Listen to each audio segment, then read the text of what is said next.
Bonjour et bienvenue dans cette nouvelle édition du Fil d'actu, l'émission qui donne du sens à l'information. Au sommaire cette semaine, Trump en Syrie, est-ce le retour du système? Et derrière Fessenheim, quel avenir énergétique pour la France? Le 6 avril dernier, le président des États-Unis Donald Trump a ordonné le tir de 59 missiles Tomahawk sur une base aérienne de l'armée syrienne. Le gouvernement américain présente cette attaque comme un avertissement envers Bachar al-Assad, accusé d'avoir bombardé des civils syriens avec des armes chimiques faisant 86 morts début avril. Dans la foulée de ce massacre, Donald Trump est apparu visiblement ému et a pris la décision d'adresser un avertissement à Bachar al-Assad sous la forme de 59 missiles. These heinous actions by the Assad regime cannot be tolerated. Crossed a lot of lines for me. When you kill innocent children, innocent babies, little babies.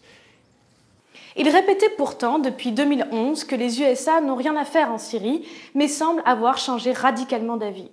Cela le met d'ailleurs dans une position pour le moins ambiguë. Aujourd'hui, la plupart des médias qui soutenaient la vision politique internationale d'Obama et Clinton saluent les frappes américaines. What changed last night? I think Donald Trump became President of the United States. De même, de nombreux gouvernements, dont celui de la France, se félicitent que Donald Trump ait décidé de combattre Bachar al-Assad. Le contraste est donc saisissant avec le Donald Trump qui faisait campagne pour la présidence il y a encore quelques mois, reprochant à son adversaire Hillary Clinton sa vision politique guerrière.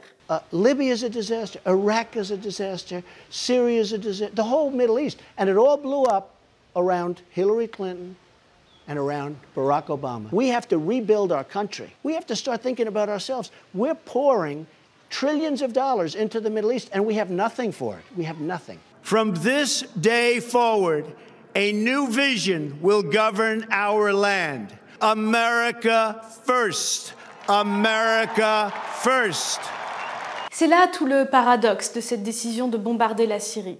Alors que Donald Trump dénonçait la volonté d'Obama de menacer Bachar al-Assad lors d'un précédent massacre à l'arme chimique, il fait maintenant la même chose, la même menace et augmente d'un cran la pression militaire contre le régime syrien, alors même qu'on peut légitimement considérer que les interventions militaires américaines passées ont contribué à déstabiliser un peu plus les régions du monde concernées et à créer des problèmes nouveaux.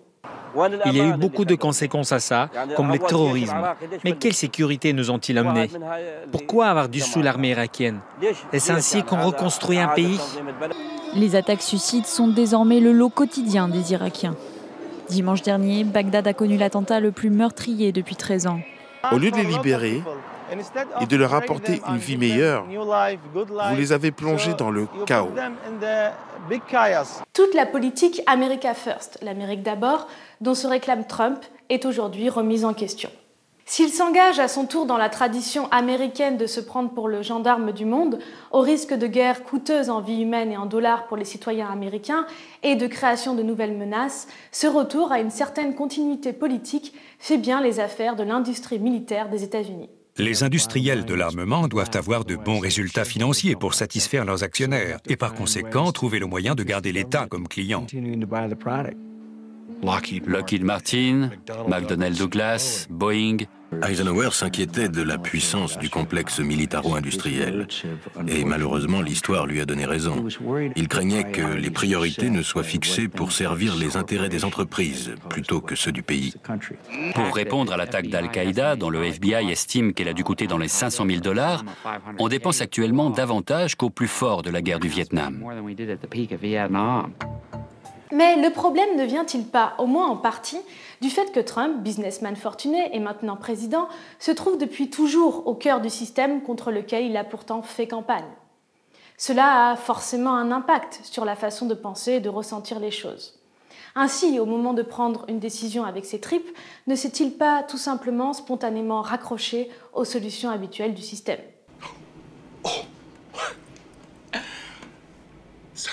Ces électeurs ont-ils voté pour cela? Nul ne le sait et nul ne leur a posé la question. En revanche, on peut se demander s'il est bien prudent de faire confiance aux capacités d'un individu seul à s'extraire des raccourcis mentaux distillés par un système dans lequel il a toujours évolué.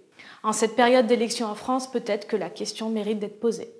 tout comme celle de savoir si le vote constitue la garantie suffisante de l'application d'une politique, s'il n'est pas suivi d'une pression constante des citoyens pour que les promesses d'un candidat ne soient pas enterrées une fois celui-ci élu.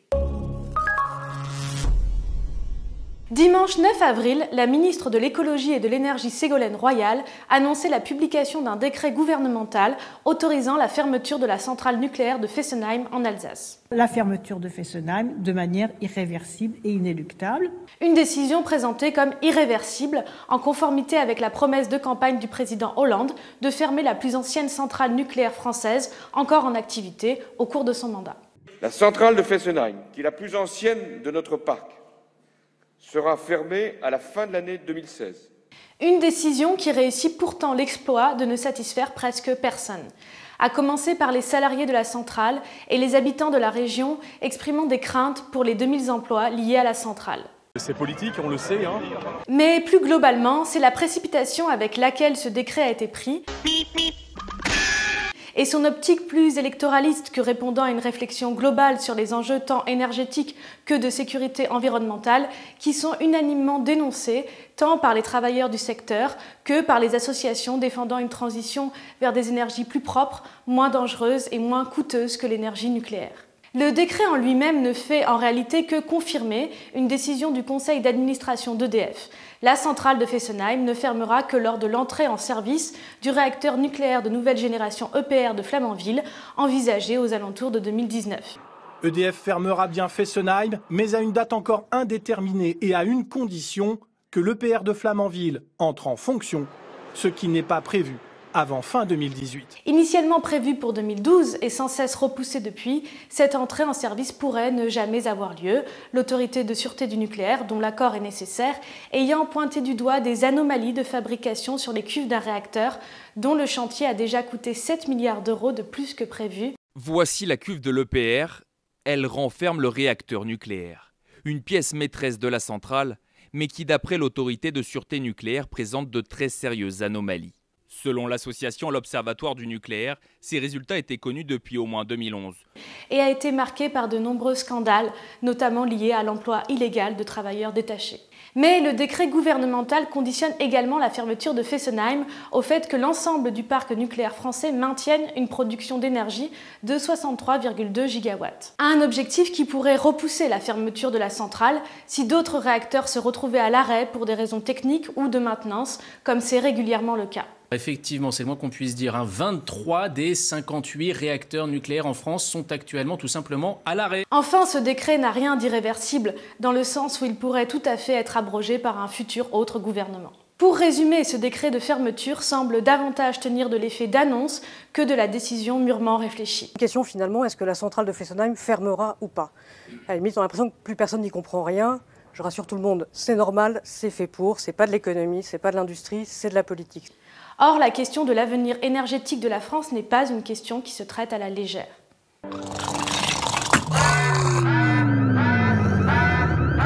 Core meltdown in 10 seconds. 9, 8, meltdown averted. Dans un domaine comme celui de l'énergie, intrinsèquement lié tant à la souveraineté du pays qu'à la sécurité de ses habitants et à l'avenir de la planète, ne serait-il pas important de mener une vraie réflexion nationale sur le modèle que nous voulons construire pour les années à venir ? Si aujourd'hui la question d'une transition vers d'autres énergies se pose, celle-ci ne doit-elle pas être pensée à long terme, en y associant les citoyens et les acteurs du secteur, sans réduire cette réflexion à une opposition binaire entre emploi et sécurité, alors même que repenser nos politiques énergétiques, dans l'intérêt de tous et de chacun, pourrait permettre de créer des milliers d'emplois. Et la création de centaines de milliers d'emplois dans l'isolation des bâtiments ou la production d'énergie renouvelable. Encore faudrait-il pour cela en finir avec les décisions prises à la va-vite en fonction du calendrier électoral. Et tout de suite, notre séquence, le reste de l'actualité en 1 minute 38 à peu près.